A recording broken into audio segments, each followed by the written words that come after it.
வைஷ்ணவத்தில் துளசிதாசர் என்று ஒருவர் இருந்தார் மகான். அவர் தொட்டதெல்லாம் தங்கமாகக்கூடிய ஆற்றல் தவம் பெற்றவர், வள்ளல் பெருமான் போல.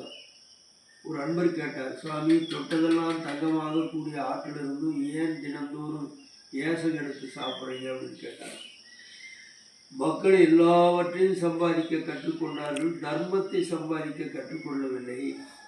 ஆகினால் இந்த தர்மமாவது அவர்களுக்கு வரட்டுமே என்பதற்காகத்தான் இந்த யாசகம் எடுக்கிறேன்னு சொல்றார்.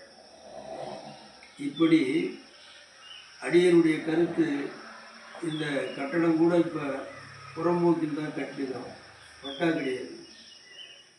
இவ்வளோ சிரமப்பட்டு 7 ஆண்டு காலமாக கண்ணு தெரியாத நிலைமையிலும் ஒரு நோட்டீஸ் அடிக்கிறது இல்லை, யாரிடத்திலும் போய் கேட்கறது கிடையாது. எனக்கு ஒரு நம்பிக்கை, படைத்தவன் பார்த்து கொள்வான். இதை அமைத்தது இறைவன், சங்கரலிங்க சுவாமி, வள்ளல் பெருமான். அவர்கள் நடத்துவார்கள் நம்பிக்கையில் தான் இந்த அன்னதானம் உட்கார்ந்த இடத்துல தவறாமல் அவர்கள் நடத்தி கொண்டு வருகிறார்கள், நான் நடத்தவில்லை. இந்த இடம் ஆரம்பித்த பிறகு ஒரு 4 நாள் சென்று எனக்கு தியானத்தில் பூமியை வெடிச்சுட்டு ஒருத்தர் வந்து நின்றார் வெளியே. அப்போதுதான் புரிஞ்சுது எனக்கு, அகஸ்தியர் போல இருக்கார் குள்ளமா. இந்த இடத்தில் பல ஆண்டுகளுக்கு முந்தி ஒரு மகான் ஜீவ சமாதி அடைஞ்சிருக்கிறார் என்பதை உணர்ந்தேன்.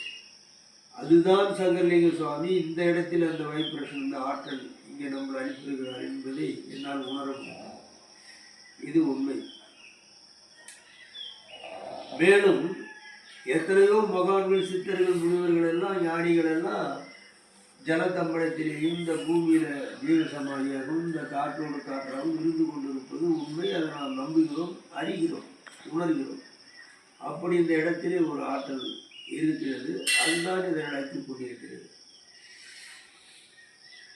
ஆகையினால் இந்த நம் கட்டடப்பணிக்காகவும் அன்னதானத்திற்காகவும் உதவி செய்யக்கூடிய அன்பர்களுக்கு பழமரங்கள் வைத்தல், பசித்தோருக்கு அமுதளித்தல், அன்ன சத்திரங்கள்